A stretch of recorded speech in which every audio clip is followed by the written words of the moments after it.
Every time you board a plane, you put your trust in the pilots.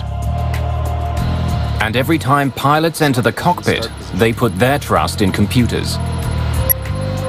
It's a complicated relationship between man and machine. And when it doesn't work perfectly, disaster can strike in an instant. We're gonna turn over! We didn't know we're gonna live or die. Autopilot! Life and death decisions have to be made in a moment. Confusion can kill passengers and crew. Flying in today's world is a very complex task. The pilot's always the last line of defense. When the worst happens, the question is, who's flying the plane?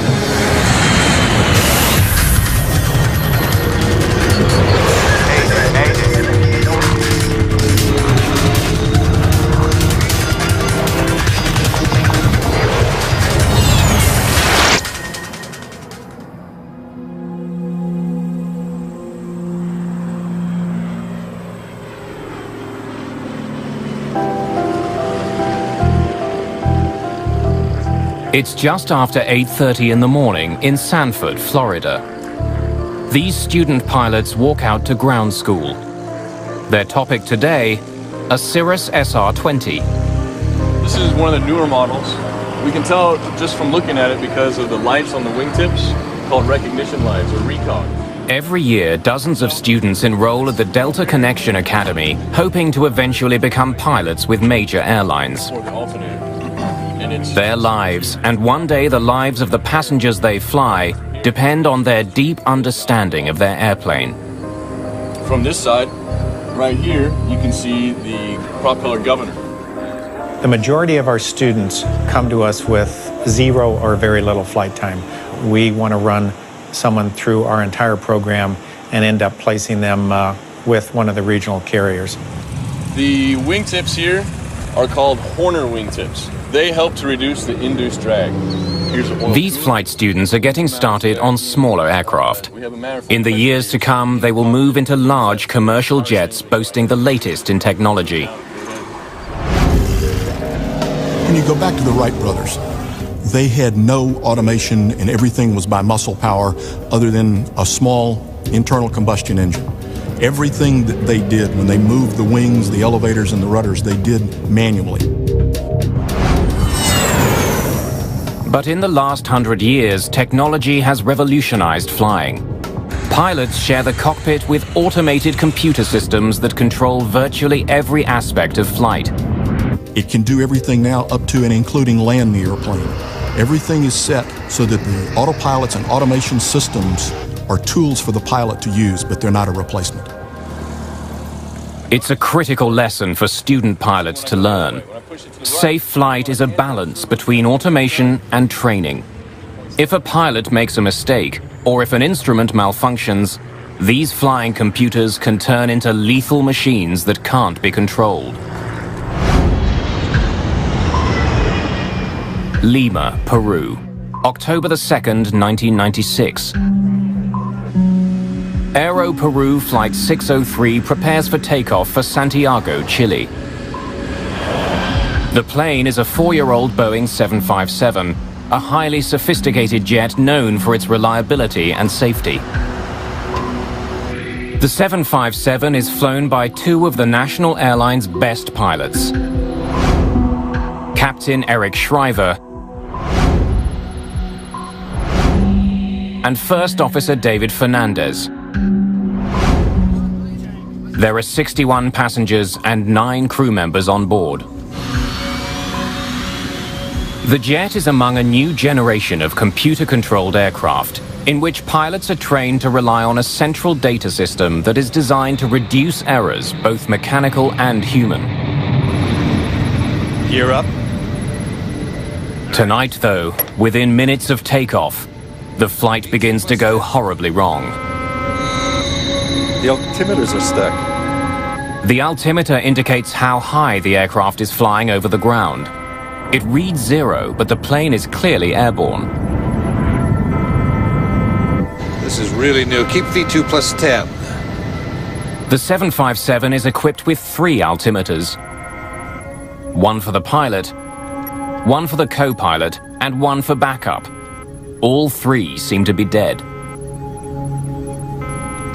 As the 2 men try to solve the first problem, they lose another crucial instrument, the airspeed indicator. The speed. Eh? The speed. What's going on? We're not climbing. No, I am climbing, but the speed. Hold it. Maintain speed. Bewildered by the host of confusing warnings, Captain Shriver decides to land. Lima Tower, Aero Peru 603. We are in an emergency. Aero Peru 603, Lima. We are declaring an emergency. We have no basic instruments, no altimeter, no airspeed indicator. Declaring emergency. To add to their problems, Shriver and Fernandez are flying at night over water with no visual reference points. Not being able to trust their instruments, the pilots are flying blind. The airplane was controllable, but you first have to diagnose what's wrong. And it's very easy from 20/20 hindsight, sitting here in a chair on a nice sunny day, to say, this is what he should have done. But in the cold, dark night, with bells and whistles going off, it's very difficult to analyze conflicting information that you're getting. Unable to trust their instruments, the pilots have to depend on information from the ground. Can you give us the airspeed, please, if you have us on the radar? Yes, affirmative. As of 10 seconds. It seems that you're climbing at level 6,000 at 22 miles south on heading 195. Okay, we have that. We are on heading 190, and we have 7,000 feet on the altimeter. Yes, correct. You are now reaching 7,000. Even as they try to return to the airport, the havoc in the cockpit gets worse. Systems warn that they're overspeed. Overspeed. They're flying too fast. Extend the speed brakes. Now the stall warning sounds.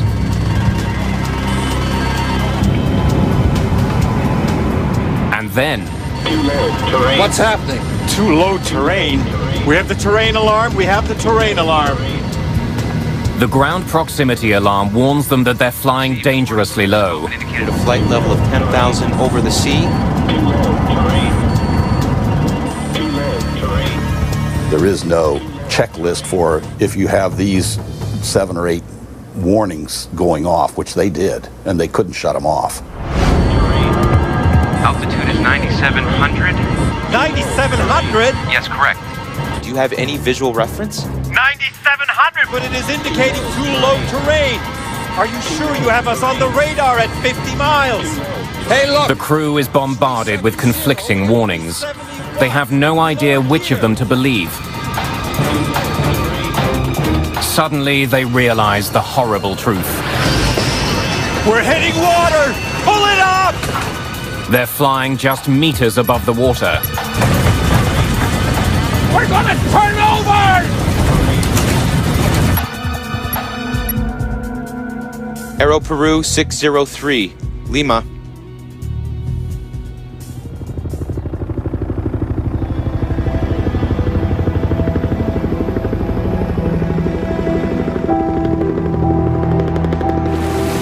There are no survivors from Flight 603. All because something caused the onboard computers to go haywire. Searching through the Pacific waters, investigators managed to find the data recorders. It was clear to us that they were really experiencing a problem with airspeed and altitude. On the 757, devices called pitot-static tubes measure the airspeed and altitude. They're small external sensors which relay that information to the plane's computerized systems.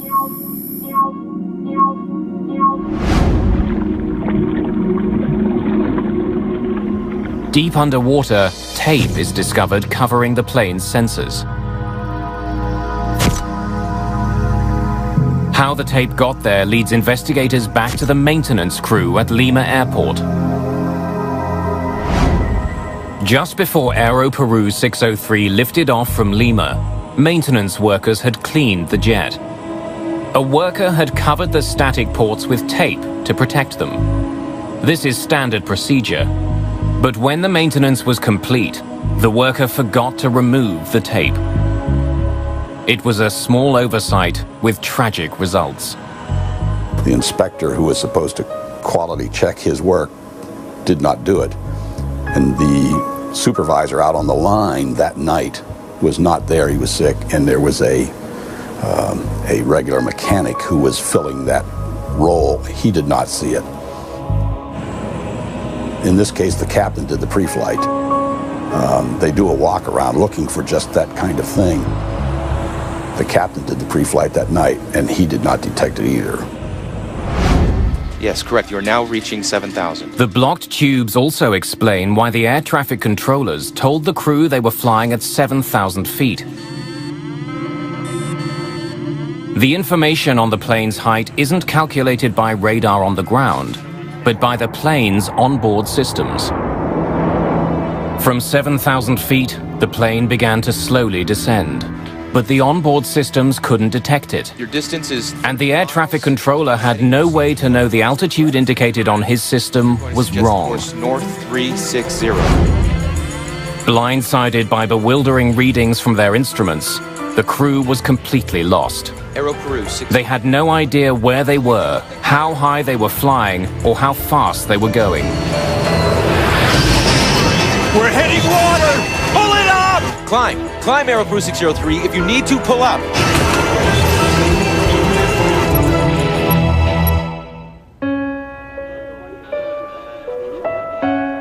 Aero Peru was a deadly lesson about how dependent pilots have become on their automated flight systems, and how helpless they can be when the systems are crippled. Student pilots need to understand the complex technology at the heart of their airplanes. When something goes wrong, they need to know who's in control. Because even an experienced pilot can rely too heavily on his systems. And when he does, disaster can be just seconds away. All right, gentlemen, what we're going to do today is practice rejected takeoffs in preparation for the V1 cuts. It'll be engine fire, engine failure, or loss of directional control. At the Delta Connection Flight School in Sanford, Florida, students are facing the worst in the safety of a simulator. No pilot can graduate unless they can deal with problems they may never have to face in the real world. The course that I teach, they work as a crew, they'll get 26 hours in the simulator, 13 hours in each seat. Simulation can now introduce problems that are hard to introduce in the air. Doing it with simulation allows it to be repeated, and then if you are ever faced with the emergency, it becomes almost a matter of routine. All right, connection 500, you're clear for takeoff. Clear for takeoff, runway 4, connection 500.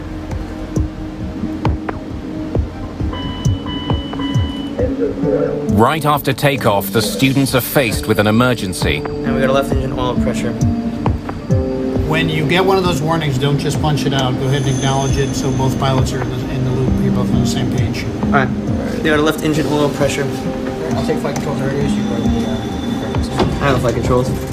They run through the drill again and again, because surviving in the air depends on getting it right in the simulator. In an actual cockpit, even a small inconvenience can escalate into a desperate struggle to save the airplane. February the 19th, 1985. China Airlines Flight 006 is tumbling through the sky. No response, Captain! Airspeed 80 knots and falling. One of the engines has failed. No response. Their instruments seem to be making no sense. People just popped up like popcorn, hitting the cabin. We didn't know we were going to live or die. The 747 falls more than 10 kilometers in 2 minutes. The pilots can barely keep it airborne. You know, this airplane is totally out of control. It is going to crash. The jet nosedives towards the Pacific Ocean. Then, just moments away from impact, the crew regains control of the plane. Oakland Center, Dynasty 006. We're declaring an emergency. Dynasty 006, Oakland Center, you are now cleared. You are free to descend at pilot's discretion. After surviving a tremendous fall, Captain Min Ho makes a smooth, textbook landing.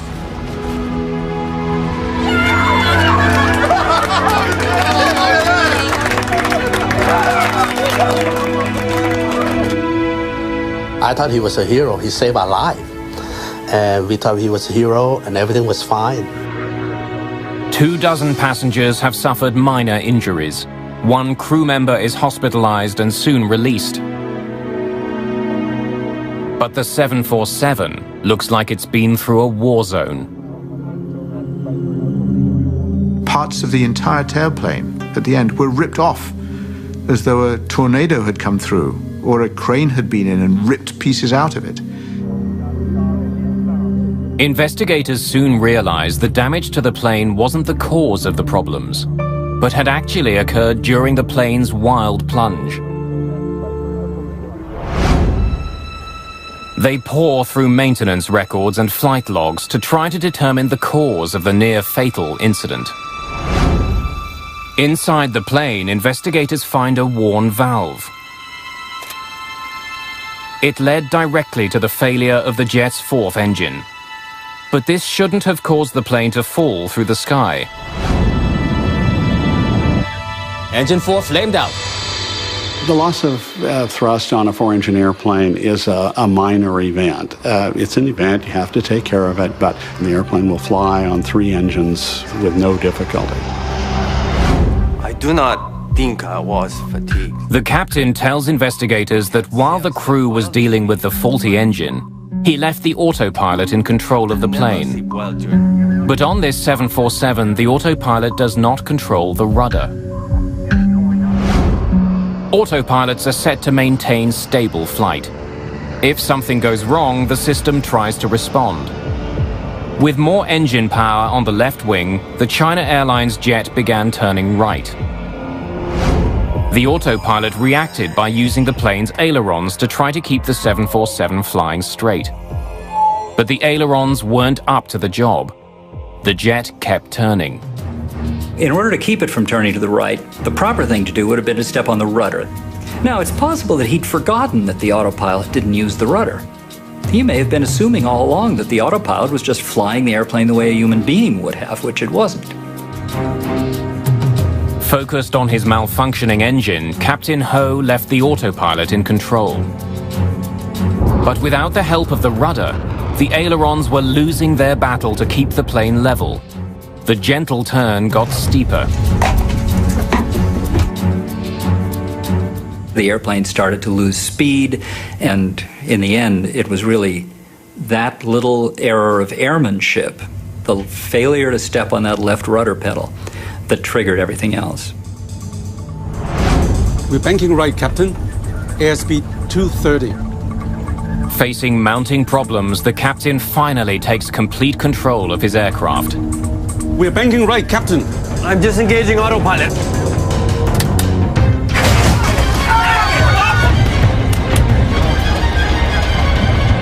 When the autopilot snaps off, his situation only gets worse. Without the ailerons to control the jet's bank, the plane flips over. It plunges into thick clouds, and Captain Ho is unable to get his bearings. The crew has no visual reference point. They have no idea which way is up. They're totally dependent on their attitude indicators, but they don't think they're working properly. I've lost ADI. The ADIs have malfunctioned. It's going out of limits. But the instruments had not malfunctioned. They told the crew an unbelievable truth. They were falling towards the Pacific Ocean. They simply didn't believe what they were seeing, and they thought they had lost their attitude instruments. They hadn't lost their attitude instruments. The airplane was in fact embarking on an aerobatic maneuver. You can see the stewardesses, all these people who didn't have their seatbelt on, they were flying.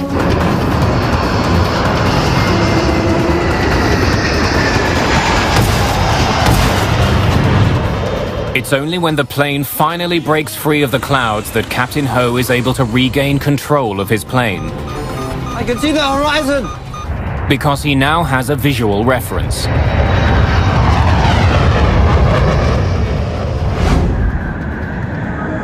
By the time Captain Ho takes full control, it was almost too late. The near-fatal dive highlights the need for pilots to avoid relying too much on their computers.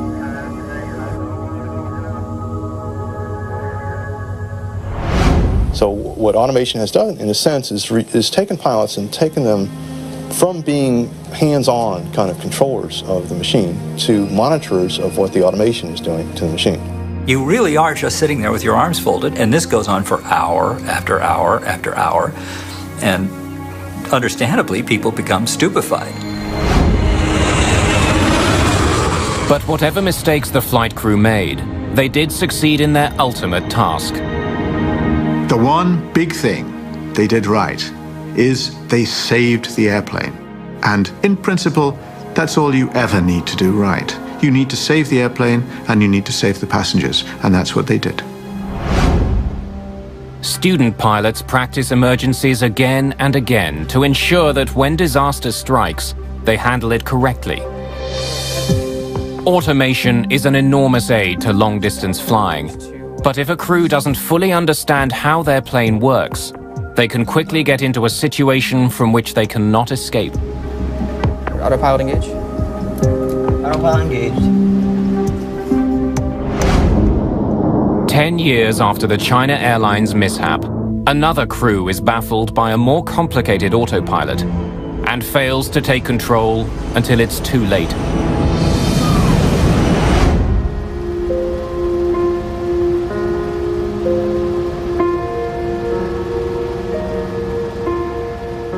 March 1994, Siberia. Search parties comb through the wreckage of Russian International Airlines Flight 593. All 75 people on board are dead. The plane was one of the newest in the fleet, a European-built Airbus A310. Listening to the cockpit voices, investigators are shocked by what they hear. Children's voices in the cockpit. They are stunned when they realize these children had operated the flight controls. The children were the son and daughter of the pilot in command, Captain Yaroslav Kudrinsky.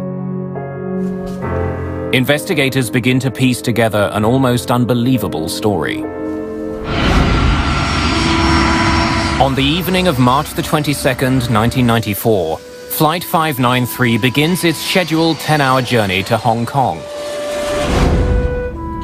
I think it's going to be nice trip. Several hours into the jet's flight, the aircraft is cruising on autopilot. On board are two children taking their first international flight, Yana and Elda Kudrinsky. A family friend and fellow pilot brings the children in to see their father. This is First Officer Igor Vladimirovich Piskarev. Hello. It's the beginning of a deadly chain of events. What do you think of our new airplane? It's very nice. It's amazing. Flight 593 is now over 2,000 miles east of Moscow, near the middle of Siberia. Secure in the knowledge that the autopilot is flying the plane, Captain Kudrinsky allows his children to sit in the pilot's seat and hold the controls. Unlike the China Airlines 747, the more sophisticated autopilot on this jet can control every part of the plane, including the rudder. Elda's small pressure on the controls actually turns off part of the autopilot. Elda is now manually controlling the jet's ailerons. Imperceptibly at first, the plane begins to bank. Set the horizon. No one in the cockpit responds to the gradual change in direction. And the very design of the plane hides the fact that the jet is on the brink of disaster. Yes, it is. Another peculiarity of the plane is that it has no alarm signaling the disengaging of the autopilot in the lift channel. While our Russian planes have an alarm sounding in such an event. The autopilot is still controlling the plane's other functions. Only the ailerons are in Eldar's hands, but it's enough to affect the plane's flight.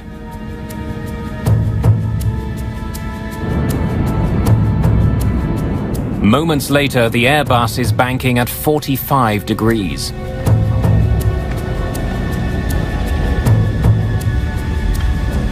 The force of the turn pushes everyone into their seats.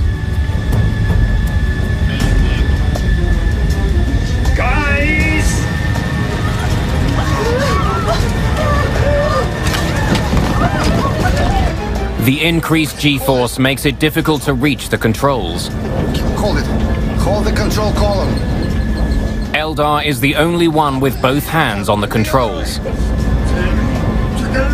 The speed of the turn is pushing him back in his seat. The other way. Turning to the left. I am trying to get left. Okay, get out. But Eldar can't leave. His body feels twice its normal weight.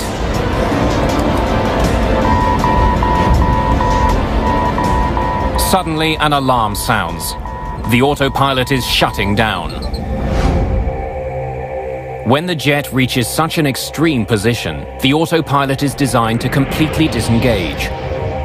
It's a safety feature to put the pilot back in complete control. But in this case, a teenager is in the captain's seat. The plane begins to dive towards the ground. To the left, there's the ground! The plane dives at an incredible speed, plunging over 200 meters per second. For the passengers, it's like having an elevator suddenly fall out from under them. Get out! Get out! Captain Kudrinsky fights his way back to the pilot's seat. But it's too late to save Flight 593.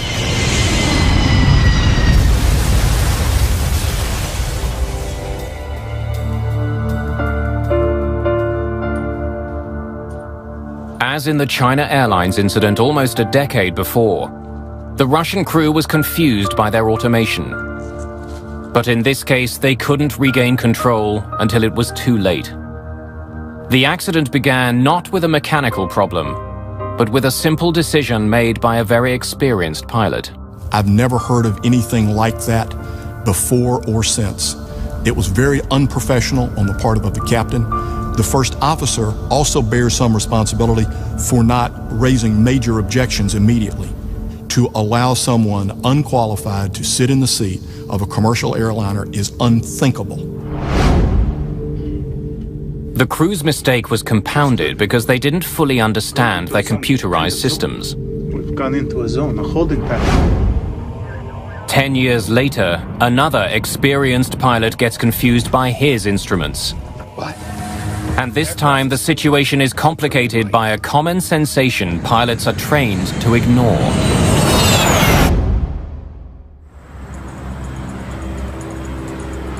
Paul Morrow is an instructor at the Delta Connection Academy in Florida. His job is to put students in extremely uncomfortable situations and then get them to land safely. Upset recovery is where we take a student or any pilot and we try to get them the ability to recover their aircraft from an unusual attitude or an upset, such as wake turbulence, wind shear, unintentional stall. We're going to do a low-level pass and bring right down to the edge of the runway, and then just about halfway down we're going to break up and demonstrate how quickly we can get the aircraft into a nose-high situation. At that point we're experiencing, in that first portion of the pull-up, we're experiencing the max G-load in that turn. We're hitting just about 6.5 Gs for that pull. 6 Gs, you're experiencing 6 times your body weight. I weigh 200 pounds, so 6 times that. At that point, I feel like I weigh 1,200 pounds to my body. It feels like I'm being squeezed completely all over my entire body. It feels like your face is kind of peeling down over you, and it's just once you get used to it, it's kind of fun. In a tightly controlled situation, with an instructor in the next seat, a student pilot learns to cope with intense physical sensations that can disorient and confuse. Pilots have to overcome these sensations and even ignore them. Trusting what your body is telling you can have deadly results.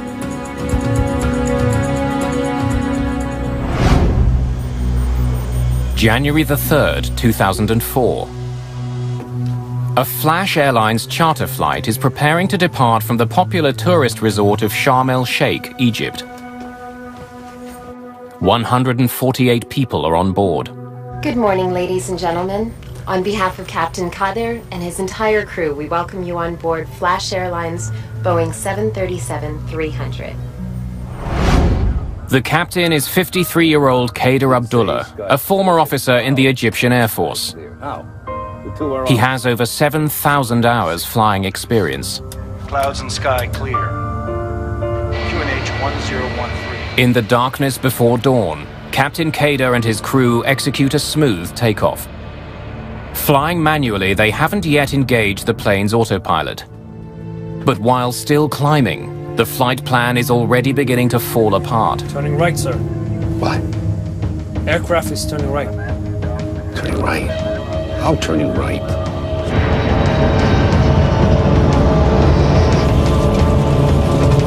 Overbank. Autopilot. Autopilot in command. Autopilot. Autopilot! No autopilot, Commander.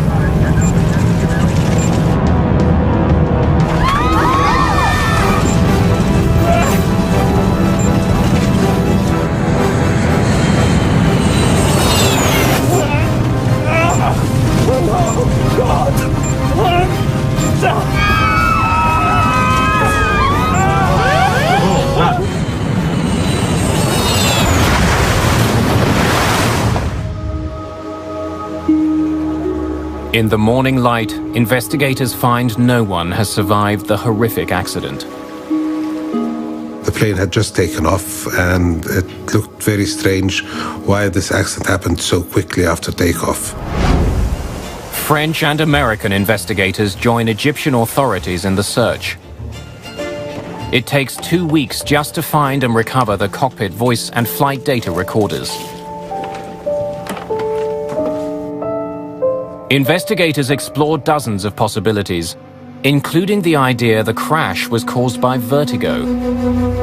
Vertigo is a physiological condition, and it's based on the inner ear. Over a dark ocean, without a defined visual horizon, no ground lights, the pilot may not be able to perceive visually whether he was flying up, down, left, or right. And if the fluid in his inner ear was moving where he tilted his head, that may induce a sensation, a physiological sensation, that may cause the pilot to believe the airplane is flying straight and level when it's actually turning. Roger, when ready, inshallah. Left turn to establish 306, Sharm VOR. As the plane banked over the Red Sea, it slowly began going off course.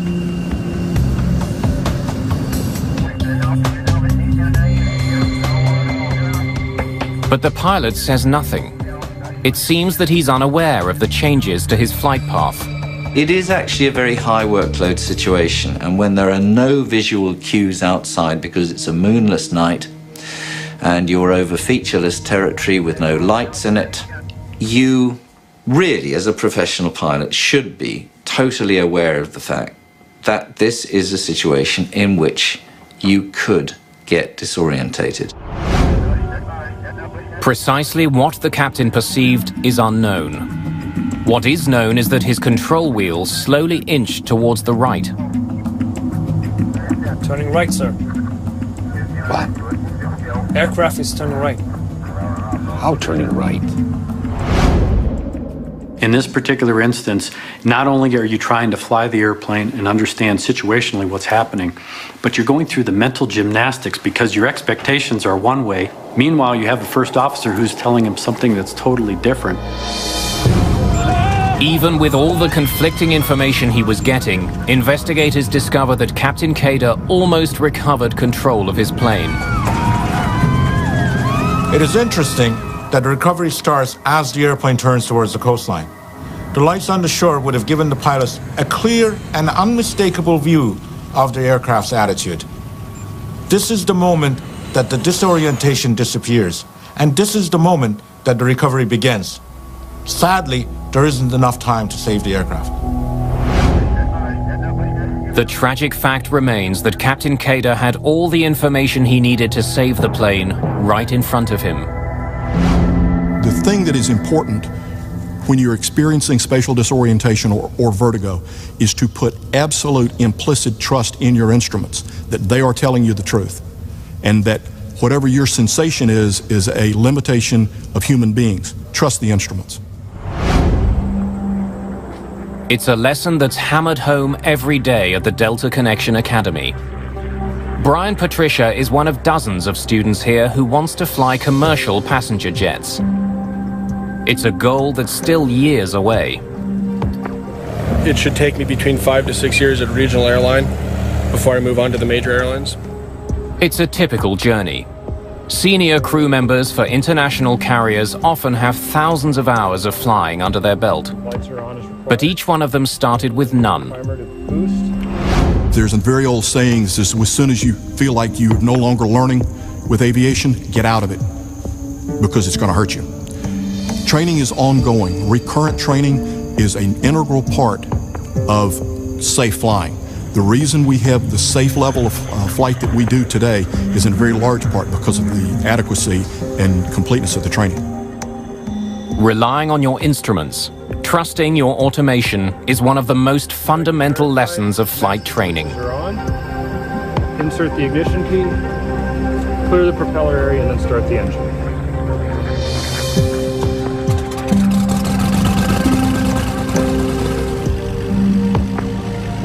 Every safe flight, from small planes to jumbo jets, depends on pilot and plane working together.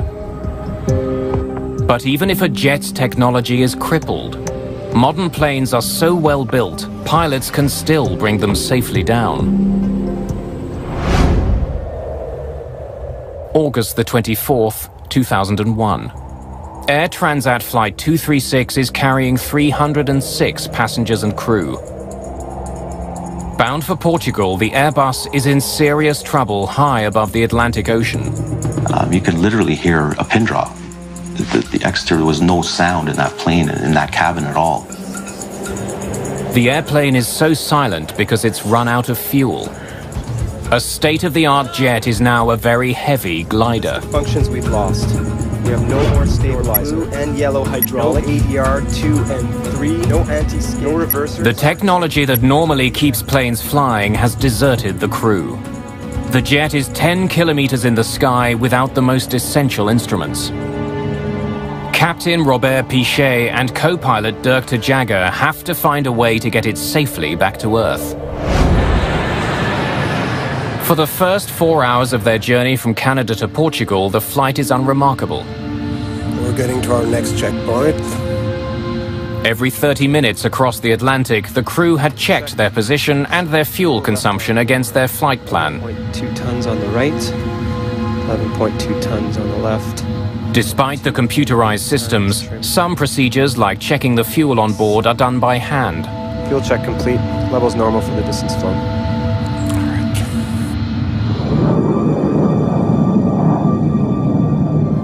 But then, a small alarm breaks the air of routine in the cockpit.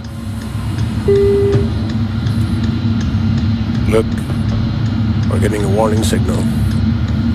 Oil temp low and oil pressure high on number 2. The computer display shows that the oil temperature is low in engine number 2, but it also shows that the oil pressure is high. Look in the QRH for more information. A low oil temperature indication is normally indicative of bad readings and bad sensor. Oil temperatures don't decrease normally, they increase. A low oil temperature would be of no concern. The high oil pressure is a very strange indication. It's very rare. In fact, I've never actually heard of one. The oil readings are so unusual, the pilots believe they might indicate a computer error. But Captain and First Officer keep monitoring the oil levels. 30 minutes after the first alarm goes off, another warning sounds inside the Airbus. Fuel imbalance warning. Haven't seen that before. Follow all we can action. I have air traffic control. In the Airbus 330, most of the fuel is contained in large tanks on the wings. The computer had detected that the fuel level on the right is significantly lower than the level on the left. Looking it up in the flight manual recommends transferring fuel through a special cross-feed valve. Fuel will then flow from one tank to the other. Once you begin a cross-feeding procedure to correct a fuel imbalance, restorative action should commence quite quickly. In other words, the situation would not continue to get worse. Even though the crew is following proper procedures, the situation does get worse. Fuel quantity isn't rising in the tanks for the right wing. Check fuel quantity. It's very low. Hold on. That's much less fuel than we should have. It looks like a fuel leak. Check again. The systems monitor hundreds and hundreds of sensors, and they can be affected by such mundane things as a little bit of frost or ice on a sensor can cause it to present bad data. But in fact, the reading is accurate. There's a serious leak in one of the engines, and Pichet has been transferring precious fuel into the leaking tank. The fact is confirmed when co-pilot De Jager completes another fuel check. According to all the gauges, all the tanks in the right wing are way below the level they should be according to the flight plan, and there's hardly anything in the other ones. What about the trim tank? There's nothing there either.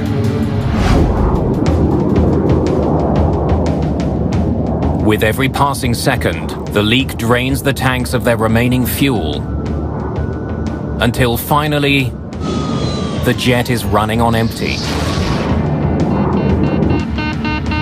We're losing engine number 2. I don't believe this. Okay, maximum thrust on number 1. What's going on? Yes. Try to transfer fuel from center tank and the trim tank. Transferring. Fuel quantities reaching 0. This can't be. I'm not gonna go completely dry on this airplane. But in fact, the Air Transat has run out of fuel, some 12,000 meters over the Atlantic Ocean. No fuel means no power to control the plane. But the jet has one last trick up its sleeve, one last source of power. The crew deploys a rarely used backup system. It's called a ram air turbine. It will deploy from underneath the fuselage near the wing fairing, and it's a small propeller that deploys out the bottom of the fuselage, and it spins in the wind. And that small propeller will provide very limited electrical and hydraulic systems to run the aircraft. In other words, although it's a glider, at least it's a controllable glider. When it took off, this Air Transat jet was a state-of-the-art marvel. Now it's falling from the sky, and the crew has to hope this last piece of technology will help them get down in one piece. A passenger plane has run out of fuel. The Air Transat jet is now an enormous glider with more than 300 people on board. The crew have diverted their flight from its destination in Portugal. The plane is now heading for a military airbase on the tiny island of Terceira in the Azores. I saw flight attendants with life jackets in their hand running down the aisles. And obviously that was a sign of fear. What was happening was the first question that popped in my mind.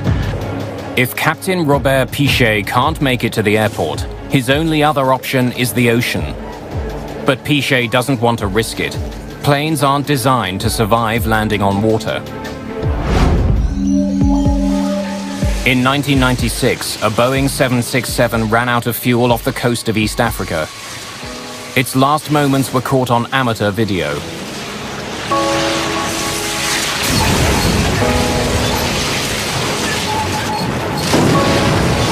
Of the 175 people on board the Ethiopian Airways jet, only 50 survived. Without vital controls, Captain Pichet and co-pilot Dirk de Jager have to rely on each other like never before. The thought that a commercial airliner is going to find itself out of fuel with all the safeguards and all the redundancies is hard to fathom. This crew faced it together. Slats out and locked. The very design of the plane prevents it from dropping like a stone. Even without engines, the plane's forward momentum gives it some lift. It's falling fast, but it's still flying. Can you give me a landing speed, please? No engine, no flaps. Ideal approach speed is 170 knots. We're too fast. Yes. But the runway is very long. But at the end of the runway is a very steep cliff. Using the power available from the ram air turbine, Captain Pichet forces the plane to turn steeply, trying to burn off some speed.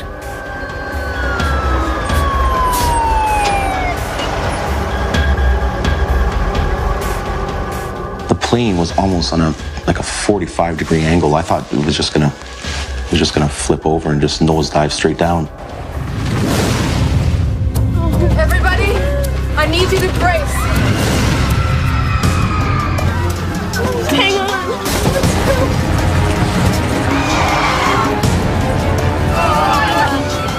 The tires have blown.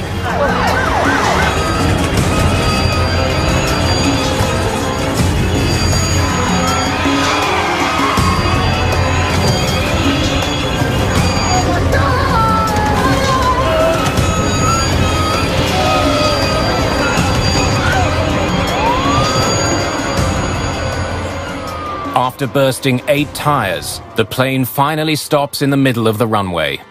Everyone on board survives. We got that plane down safely, only blew out 8 of the 12 tires and saved 300 people. He saved 300 people's lives. Pichet and de Jager have flown their Airbus without power further than any passenger jet in history. News of their remarkable achievements spreads around the world. You don't have time really to think about anything else than taking care of the safety of your passenger, you know. That's your main goal, and since we didn't have any engine, the other main goal was to make the landing safely. So at that time, I guess the experience came in.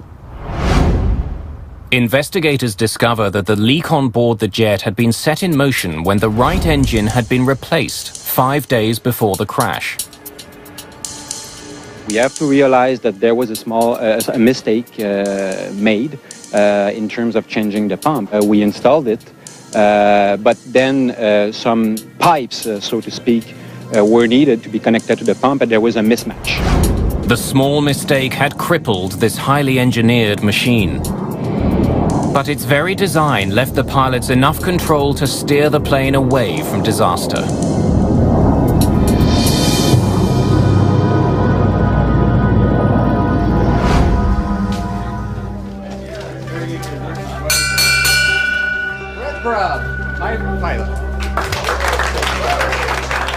At the Delta Connection Academy in Sanford, Florida, another student has earned his wings. After 14 months of training, he's one step closer to becoming a commercial pilot. We don't take everybody here at the Academy. We want people that are motivated, that want to come, that have a passion for flying. It's a career that you've got to want deep inside to accomplish. Otherwise, you'll never make it through. Accidents have reinforced the need for pilots to understand the complicated relationship between crew and computers. The lives of countless people depend on it. Pilots take the responsibility for their passengers very, very, very seriously. We're responsible from the time that passenger enters the airplane until they leave at the destination. The pilot's always the last line of defense. Automated systems make flying more predictable and dependable.